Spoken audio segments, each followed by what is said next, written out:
Dr. Randall, the Soul Doctor, author of Soul Doctoring, Heal Yourself, Heal the Planet, shares her 40 years of experience as a cross-cultural practitioner, medical futurist, and expert in 20 different modalities of healing, along with amazing interviews with some of the leading minds in medicine and big thinkers in all walks of life.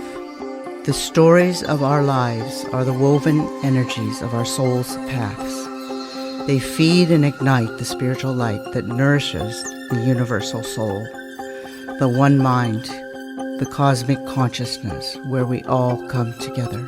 This podcast is going to be a deep dive into the personal stories of people who have made significant contributions to the planet.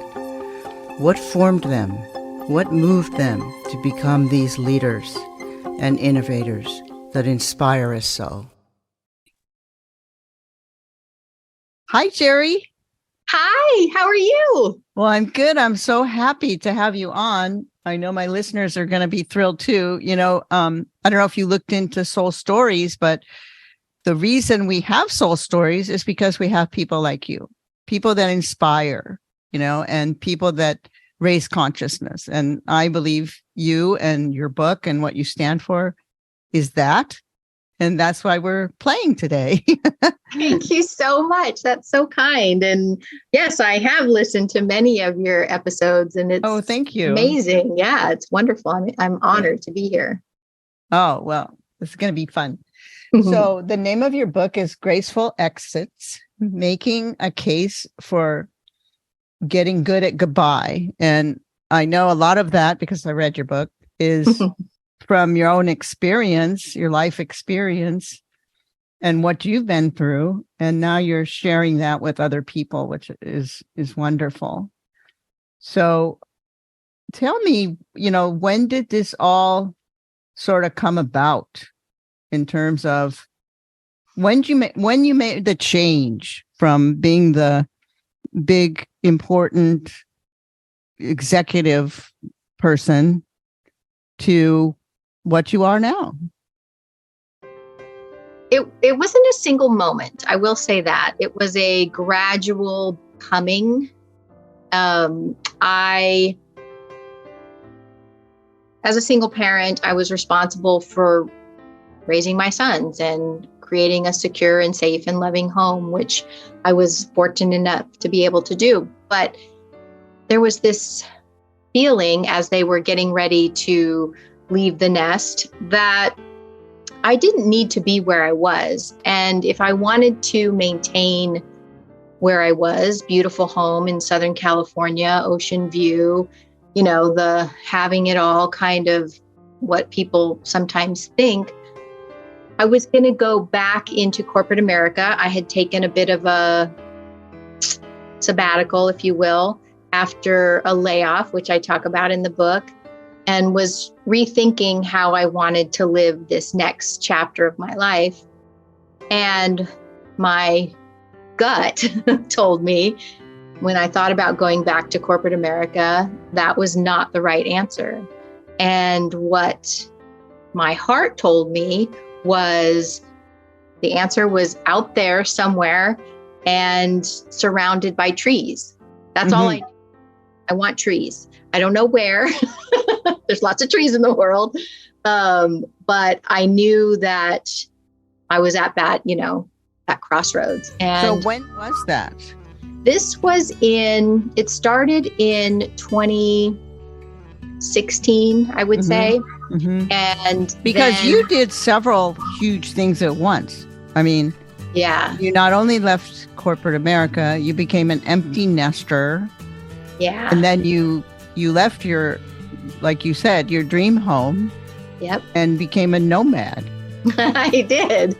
And it was sort of this, I'm going to, I just pictured the future, right? I'm in this house, in this community that I grew up in, and my nest is empty, and I'm just going to go grind at a job does that feel compelling at all? And it didn't. So I decided that it was time. And a lot of my friends and family thought, you're crazy, because my house was the hub for my family. It was where everybody came for Thanksgiving and holidays, and so it was a bit disruptive for my circle.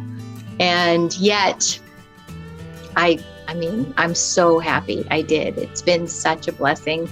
I had no idea what I was missing, and I'm so grateful that I just trusted that calling or whatever internally, that knowing that was strong enough to say, this is not where you should be. So it was a lot. It was sold the house. I had been working on some projects, but pretty much out of corporate America. And both of my sons, they were moving to Texas, and it just became, this is the time. It was actually my therapist that said, where the market is at, this is the time. And once I said yes to that, everything fell into place without resistance, which is always, the sign that we're on the right path. And so, it's been next 2023, it'll be 6 years on the road. And I really love it. You said you traded your house in Southern California for a RV. That must be one hell of an RV, or there must have been other parts to the trade there. Well, it wasn't a trade. I sold it and cashed out and kept those funds, and then bought a brand new 33-foot Class A motorhome and towed my SUV behind it with my 2 dogs for the first 3 years. And the first time, if you knew me before, I was very focused on security and safety and not a big risk taker in things that surround home. But the first time I ever towed the car behind the RV was the day I left town to drive to Texas. And I don't know what got into me, but it was just So let me get this right. You towed an RV with an RV? Or I towed an SUV. So I had an Acura SUV that I hooked up to the RV, and then I towed it. And the first time I ever tried that combination was the day that I left town. Okay, I got it. It just, but it worked out. It's been really lovely. And it's opened up my eyes to a lot of things in terms of people are kind. I get so many people that ask me, aren't you afraid as a woman on the road by yourself? You've done a lot of solo women kind of things out in nature, and it's not as scary as being in a city sometimes, really. And what I find is that the people that I meet on the road are kind. And if you look them in the eye, they tend to meet you where you're at, kind of thing. And when a place is not safe, or if you trust your intuition, which I do.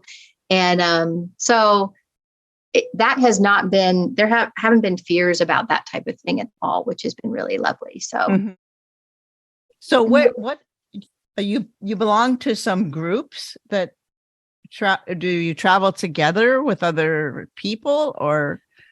Mostly, there have been times that we've come together. There's different events. So now, first I started with an RV, right? So I saw once you get into a certain lifestyle, all of a sudden your feed and everything is full of suggestions. So there was an RV entrepreneur summit in Texas, not long after I had been on the road. And I signed up for that. Like, this is my life now. I need to say yes to things. I'm just going to go for it. So I showed up and met wonderful people. And actually, one of the chapters in the book is about my friend Drew, who's a transgender man who shared his story. And we became good friends. And he let me write about that sort of exit and how you tell your family.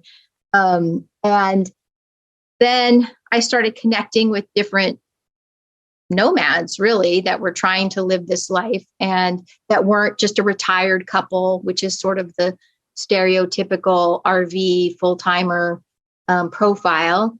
And there's a lot more people, especially over the last 6 years, there's a lot more people choosing this lifestyle because we can work remotely, and the internet, the technology makes all of this so possible.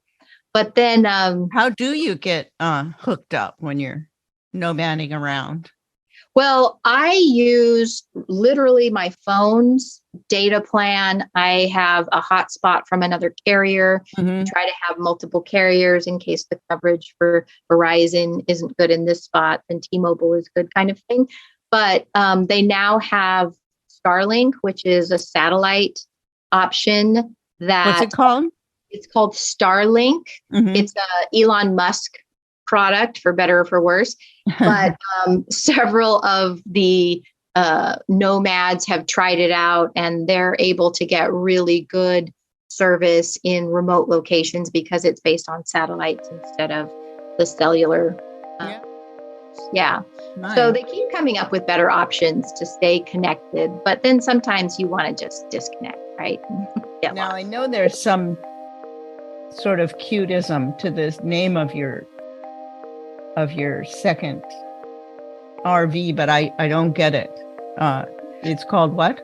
So the first RV was called Wallace, after William Wallace in Braveheart. Oh yeah. Because one of the chapters in the book is about my brother-in-law Scott, who passed this year, and he let me interview him before he died. But one of my favorite memories with him is when I picked up the RV. He and my sister went with me, because we collected it out of state, which is a different story. But we were driving back. We stopped at a coffee shop, and we were walking through the front door, and he turned around. He was just so genuinely enthusiastic for the adventure I was starting. And he turned around and he said, "What does it feel like?" And I was just like, "Freedom." And it reminded me of that scene in Braveheart. So I named him Wallace, and then we just used the hashtag Wallace. But in 2020, at the beginning of 2020, I sold Wallace to a childhood friend along with the car I towed. The whole enchilada I sold to him. I bought a Sprinter passenger van, and my nephew and I gutted it and built it into a beautiful home in 81 days, right at the beginning of the pandemic. And that one is named Wolfgang because it's a German car. So we wanted something that sounded German, but also Journey of the Wolf is kind of what Wolfgang means. And I thought that was pretty appropriate. So how big is it? So it's the longest Sprinter van available, but it's still only a little over 22 feet. So I lost 11 feet in length and definitely a couple of feet in width. So it's basically, I live in 96 square feet of space. And when you come from a house that's 2,000 plus square feet to an RV that's 33 feet long, that seems small. And then you live in it for a while, and then you still have stuff you don't need, you don't use. So then you go to a Sprinter van, and I think, oh, surely no, there's still stuff in that space that I'm carrying around that I don't really need. It's the whole study of like minimalism and living with less stuff has been a really amazing part of this journey, because I didn't realize how much stuff I had until I sold my house. And then emptying the RV and going to the Sprinter van again, it's amazing how we can collect things and not really. So I like that. I like that my footprint on the planet is smaller. I like that I'm very conscious of how much water I use, for example. And in a house, I'm not.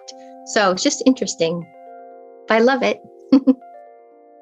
I can see why. So where have you, what's your most exciting adventure? Ooh, okay. Well, the first year on the road, I wanted to say yes to as much as possible. And I don't know, maybe 6 weeks into my trip, my nephew called me and he said, "Auntie, I think you should go to Burning Man with me."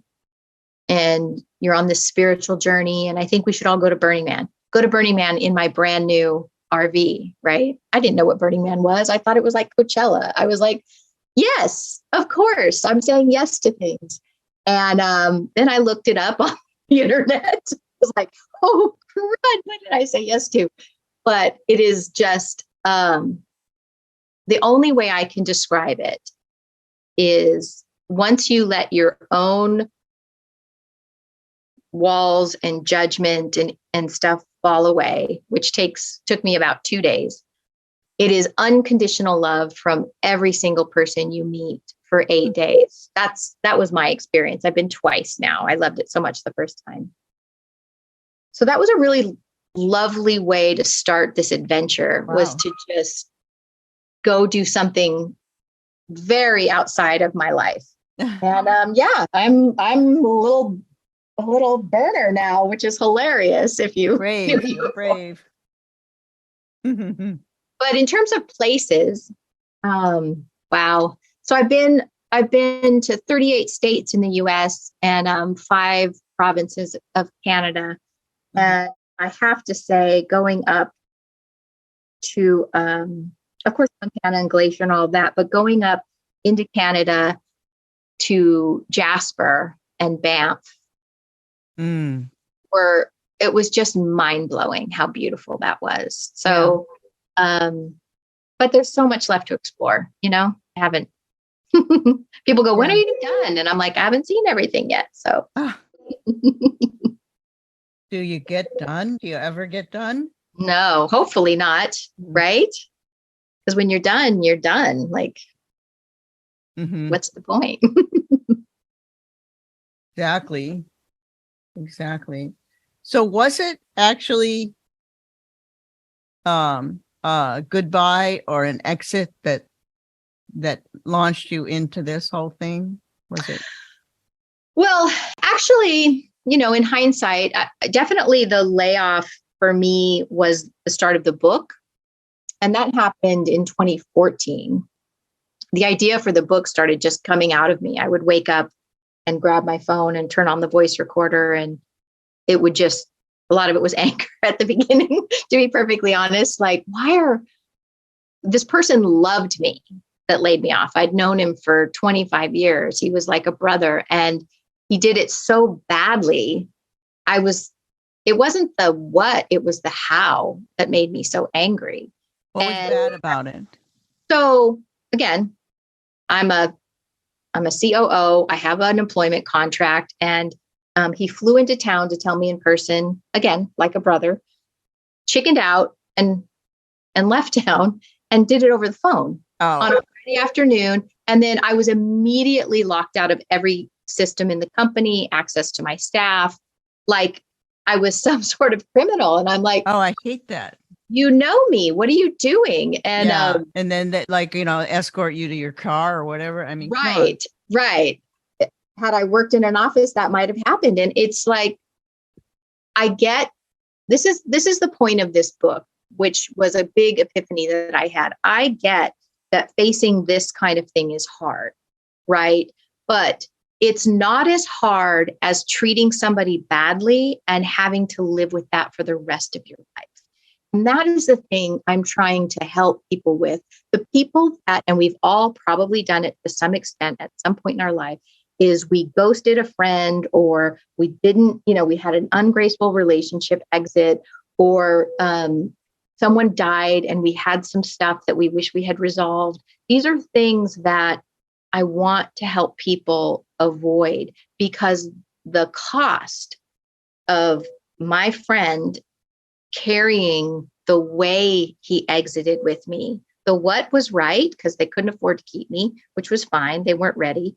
But the how, that has cost him for years until I came to him and said, look, I'm writing a book about this. I want to know if, I just want to let you know, but have you ever thought about how you did it? And he said, and this is 8 years later, I cried about it the other day. I didn't cry about it the other day. I I'm long past that, right? And I had the same conversation with my ex-husband who exited our marriage badly. The marriage needed to end. Totally agree with that. The how, he couldn't have picked a worse time. He my mother was dying and he moved on to a new relationship. So on a Friday, I lost my mom, and on a Monday, I lost my husband. And because of the timing and the way, everybody looked at him like he was dirt. I mean, it was, like it was so easy for him to be the villain. Our marriage not working wasn't just his fault, but, the mindset of everyone was to be protective. And he went through some really hard stuff, and he carried that until I sat down with him too. And I just said, do you ever think about the how? He said, I think about it every day. And his response was immediate. And I was like, we don't need to do that, right? We don't need to carry all of that shame and regret because we didn't know how to get out of something well. And I just want to help people do that. And if they can just be brave for, a few minutes, a day, a week, depending upon what you're getting out of, I think you can walk away going, I'm sad, it's over. I'm grateful that I experienced that, and I'm free. I don't have the burden. So. No, I get that. But I also see situations where people don't exit gracefully and they handle it really badly. And it's really like some situations are very, very big, how you if you heard it, you'd say, how could they do that? And yet they don't return to make it better. What about the person that's been ghosted or exited, in a bad, what happens to them? I mean, yeah. Well, there's some pieces in the book that address that in terms of one, hopefully this is validating that I can have empathy for that person that treated me badly because they didn't know how, right? When we know better, we do better. And that's the point of this book. But I had a woman that I talked to recently who was hoping that this book, and she was in tears. She's like, I think this will be very validating for my husband who got laid off or fired or whatever. And there's no closure, and he's just wrecked about it. And she felt like this is, again, it's validating. When people don't know how, it's scary for the person doing the exit too. And then they blow it, right? And it seems like they just move on scot-free. But if you can put yourself in the other person's shoes for a minute and go, well, maybe that was so hard for them, they didn't know how. And that's why they did it the way they did it. Having compassion for that person helps. That's step number one. But the other thing is there's a piece that a friend of mine who's a beautiful, intuitive, wonderful human, she wrote a piece called Talking Through the Ethers. And this is for people who the person died suddenly, there's a tragedy, they've been ghosted, they have no contact or don't want to contact the person that treated them badly. There's a process, sort of a ritual that she wrote for me to add to the book called Talking Through the Ethers, where you just basically are able to get your piece out and send it out through the ethers to hopefully land on the person that needs to hear it. And if nothing else, I think it's really cathartic. That's what I teach my students sometimes, is to talk to their soul. But it's still hard. I mean, it's still very hard, to see a whole family, say, abandon, say, their mom. I mean, that's for no reason. A whole family abandoned their mom? Their mom / grandmother or Gotcha. Whatever, for no good reason. It's hard. I mean, Well, and you can forgive their soul. You can, ask God to forgive them, and you can, Yeah. move on with grace yourself. But there's still that, I Ache. feel bad for them. Yeah. Oh, absolutely. Absolutely. I mean, the person that gets exited, it's trauma. It's just trauma for them. And depending upon all of the different things in their life, it can be, a compounding trauma. And so the biggest part about the things that make a graceful exit, the ingredients are understanding why. So the piece that you're talking about, what makes it painful. But there isn't always a why. Well, there is. No, not that you can know. Well, right. So that's the thing, is that if the person exiting doesn't want to share the why, yes, they're making an ungraceful exit, because the why, no matter how painful it is to hear, is a very important part. Of course. Right. But that was what I was proposing Yeah. to you. Yeah, no, that's an ungraceful exit. If they're not willing to share the why, then they're not willing to do better. Because why and no surprises are really important parts of this whole thing. Mm-hmm. And they're very difficult to overcome. And that's when obviously you have to go in and do your internal work and your therapy and your, blessing and releasing, all that stuff, for people that just, they've done their time with you, and maybe it's time to let them go. It's really hard. That's the other thing. This is not a quick fix book. This is not a 3 easy steps to, you know what I mean? Like, all exits are hard.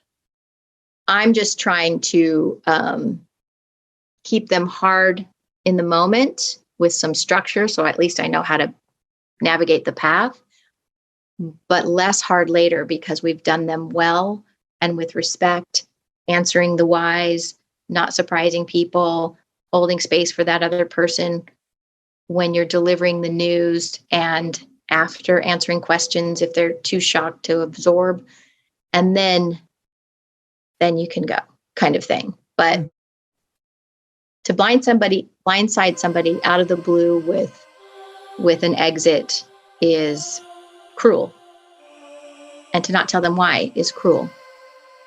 And to not own your part of it, that's the other thing. Like, companies that lay people off do it cruelly, and in every instance, a layoff is the company's fault. So rather than, and I've been coached on this by professional people, like when I had to lay people off, like, don't apologize. Well, why not? It's not the employee's fault that they're being laid off. A firing is different, but a layoff is, we did something wrong. The economy tanked, whatever it is, but it's definitely not the employee's fault. But we treat them like it is. Mm-hmm. It's insane to me. Like, I just read an article about a furniture store in the South that the owner laid off 2,700 people. He sent an email at midnight, and they were cut off from everything the very next day. Why? Yeah. I mean, again, it has to do with the courage of the person that has to deliver the message, and maybe giving them some structure. But I mean, that kind of corporate stuff drives me crazy.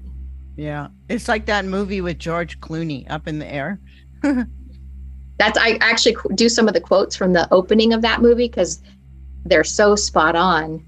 And we wonder, like, we're living in a time where the business owners are frustrated with employees because they want more and more and more. And the employees are like, I don't want to kill myself for you. There's this divisiveness. And when we see companies treating employees like Elon Musk, to speak of him again, with Twitter, just, I want you to work around the clock for me, and I'm going to slash all of these jobs, and now you have to do 2 people's job. It's insane. Mm-hmm. Why? For what? You know what I mean? It's not like they have an ownership stake in the company, and this, like, I'm a startup and I'm grinding to build my dream. It's the disconnect is widening. And I really think that in business, we need to change the way we look at employees are your company. Mm-hmm. It's maddening to me. And I was a COO, so I've been at the executive table, but I think one of my strengths was, you got to bring your heart into the room. Yeah, there needs to be more soul and more spirit brought into business, for sure. Agreed. And that would fit into your program. Yeah. Well, I love it. You're doing the same thing in the doctor's office, right? Or in the hospital room, which I think is beautiful, because I agree that, why the manager might not be good at, having a conversation with their employee has probably a lot to do with stuff in their past or trauma, or, you know what I mean? So to have to look at the whole animal, the whole scenario. I love that, what you do. Yeah, I've been doing that from day one. And, I would go, even as an intern, go back to the patient's room, instead of treating them like a gallbladder or whatever they were there for, and say, hey, well, what's going on at home? And what are you eating? And yeah. How can we help? And what's There's your a family show like? There was a show on Netflix. I was listening to Hospice Nurse Julie. She's on social media, and she talks about people that are dying. And there's a show called From Scratch on Netflix, and there's a scene where he's in the hospital. He's got cancer. He's terminal or at risk, and different doctors would come in with different specialties, and one's dealing with the liver, and one's dealing with the cancer, and one's dealing with, and they could not get an answer. Well, you need to talk to this one, or you need to talk. And the wife chased one of them down into the parking lot to say, I need to know what's happening. Like, do I need to get our affairs in order? And this nurse on Instagram was like, that's why I quit nursing and went to hospice, because that's the system. And what I loved about the way you approach and have done this your whole career is they're not just you specialize in an area, as I understand it, but you look at not only the whole body, you look at the whole spirit and history and current dynamics. That's beautiful. Yeah. Oh, thank you. Body, mind, spirit, and emotions. It's all of it, Yeah. We don't come to the table without all of those ingredients, right? Yeah. Yeah. But so you actually had to be the person on the other side, right? You had to be, I'm letting you go, and so. Yeah, that was hard. That taught you to bring your heart into the room? It did. The first time I had to do a big group, I remember being worried only about myself.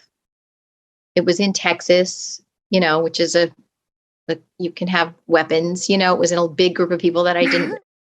Yeah.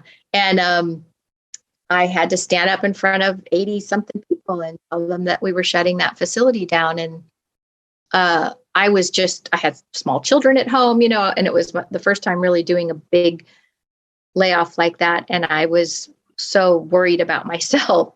And also, like, why do I have to do this? I hate this part of the job. But the minute I stood up there and I looked at these people's faces, again, going back to, it's very hard when you look somebody in the eye for me anyway, to not feel their pain. So all of that went away. All of my personal concern went away. And it was just, how can I help these people? How can I give them, I'm shepherding them through this horrible experience. And then I'm going to live with them for the next month to help transition the work. So it was very important. And that one experience taught me so much about how, if you will sit with people in their pain, they will exceed your expectations in terms Mm-hmm. of the grace they bring to the table. And once I knew that, I was able to really advocate for that in the organization. I was in a wonderful organization that really did things sort of outside the box. And they allowed me to be creative it was a consolidating industry. So we did 57 acquisitions in a 10-year period. So a lot of that type of work and always trying to maximize efficiency. And I then became like, how do I avoid having to do this as much as possible? Mm-hmm. So I won't hire somebody. If a position opens up, I'm not going to automatically just hire somebody. I'm going to go, do we really need that person? Because I don't want to take anybody on that I'm going to have to lay off, right? And I got my team involved in, do we really need this person? Like, let's think about this. And they got involved in like, well, we could change this or do this or cross train here. You know, it was a wonderful culture, but seeing it done badly in just working in business, it happens all the time, was a great motivator for me to be like, I do not want to do that. That's not the culture. Because here's the thing that I don't think business owners understand. It's a culture killer. If you, I have to do this hard thing, we just got to go lay off these people and we're just going to walk them out the door and it's over. It's not over, because every person in that company knows what you did and how you treated those people, and they don't think they're special. Now they know any one of us could be treated like that at any time. It's bad for business. And the people that you treat badly will go out into the world and talk badly about you for years. Mm-hmm. Not worth it. Yeah. If you could I've seen it. Yeah. Yeah. So not fun. We can do better. That's my goal. We can do better. You know, it's about humanity and compassion, and it needs to exist, whether it be at work or personal or anywhere, you know? Yes. Agreed. Yeah. It's pretty interesting to me how some people can just continue to do it poorly. Yeah.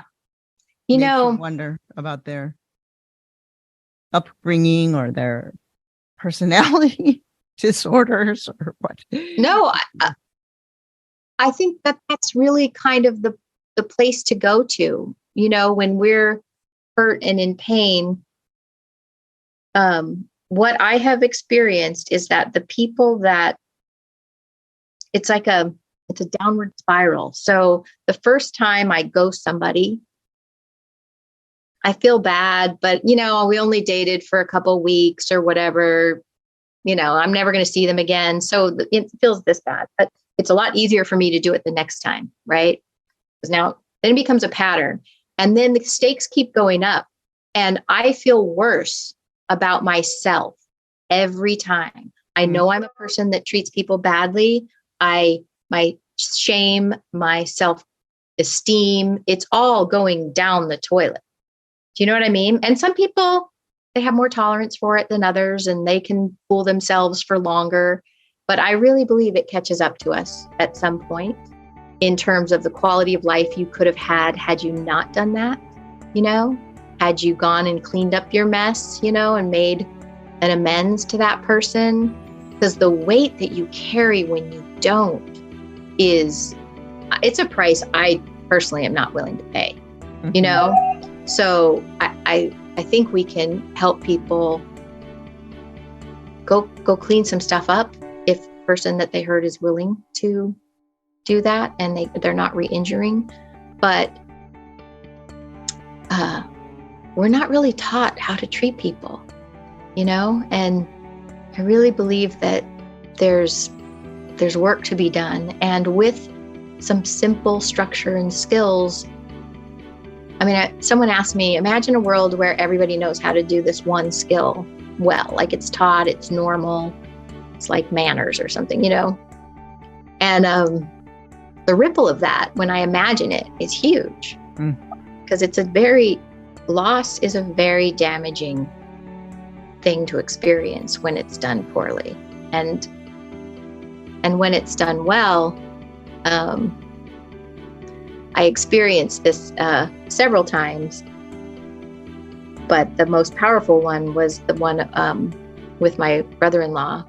The way he exited this plane, his body, was just stunning. It was just one of the most stunning examples of how to face the final exit. And it's just a role model, and the ripple effect of that on the people that got to experience it has been just phenomenal. So more of that in the world. Yeah.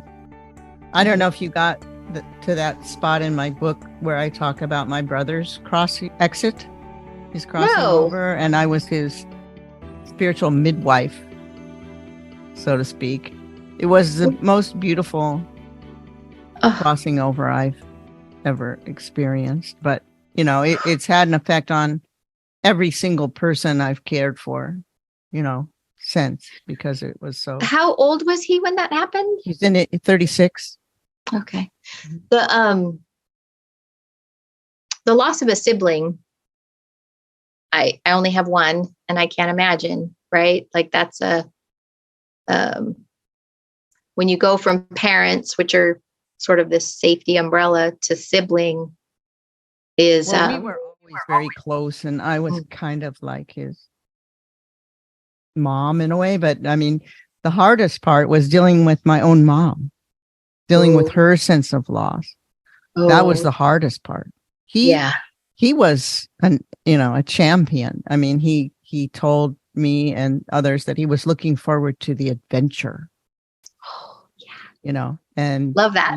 He did. I mean, I saw him, cross over. I saw his spirit. Wow. And it was amazing. The whole process, time we spent together. But yeah, it was real hard on mom, to lose your baby, even if they're 36, it's just hard, It's not supposed to happen that way. Even if they're doing it gracefully. Right. Well, that's a disruption in the natural order of things, right? Where your child goes before you as a parent. Yeah. It's one of those that David Kessler has a great book about finding meaning, in loss, and that's really the only sort of spot of hope I think a person in that situation could find. But I don't ever want to experience it so that I can speak to it. Just being honest. But that's the one that I would imagine is almost impossible to get through. But people do. I know several people. In the book, I talk about my friend Haley, who lost her teenage son to suicide, and she's so brave about his favorite holiday was Halloween, and so he was buried, so he has a headstone, and she decorates his headstone every Halloween. She puts candy there, and all of his classmates, that were friends with him, they go to his grave and they trick or treat, and they say hi to Alex, and she's just it keeps him alive that way. She keeps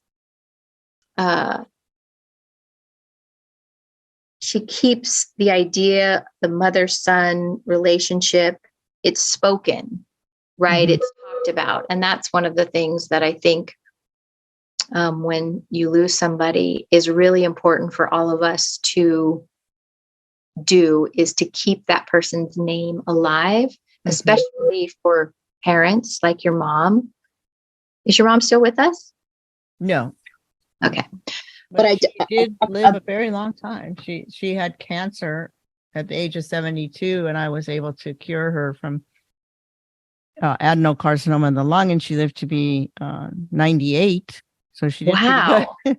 Wow. But you couldn't mention Casey's name without her either blanking out or crying. That was her way of dealing with it.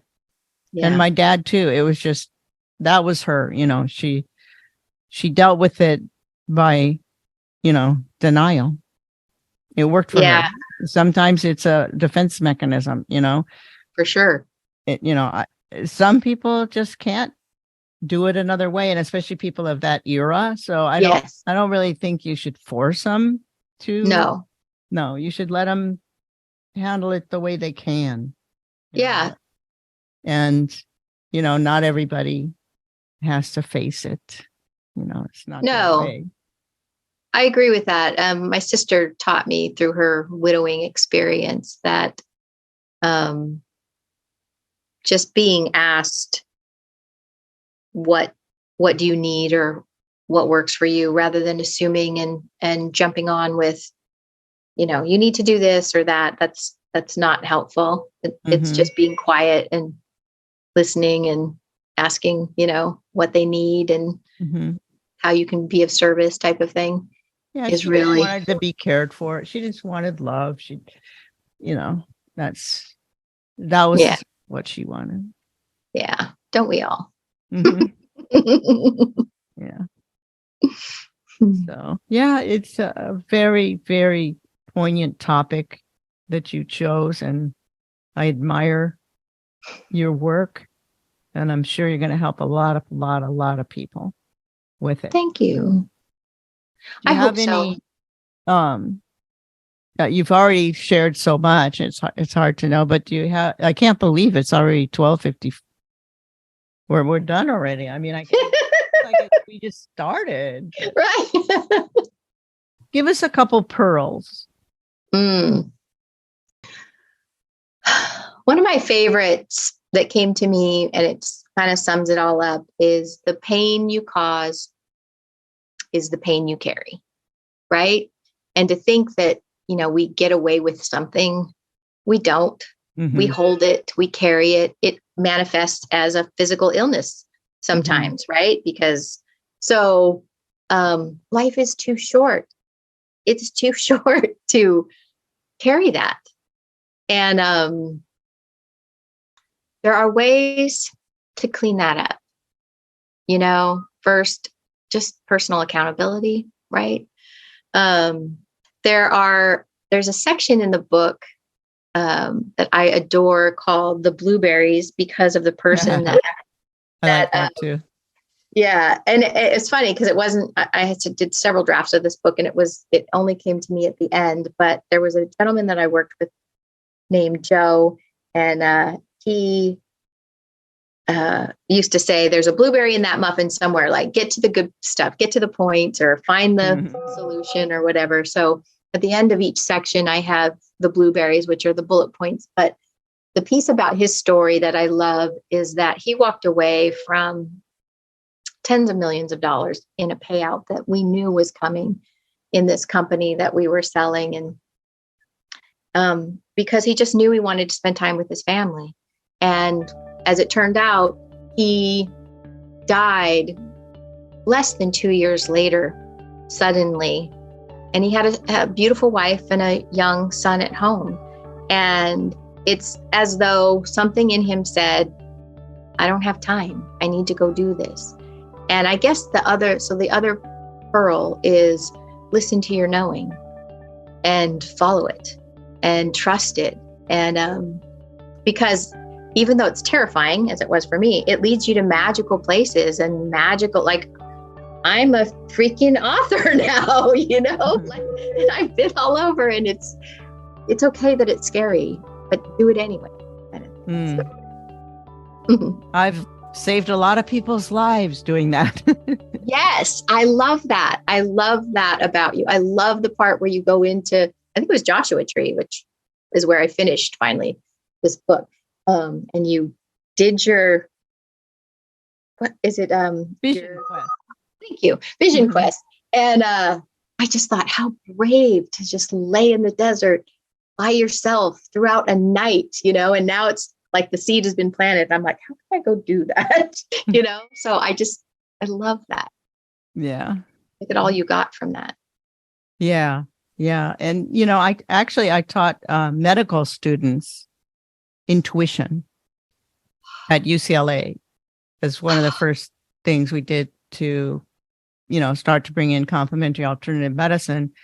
And I taught them to listen to those things that, because we already know how to look up the answers.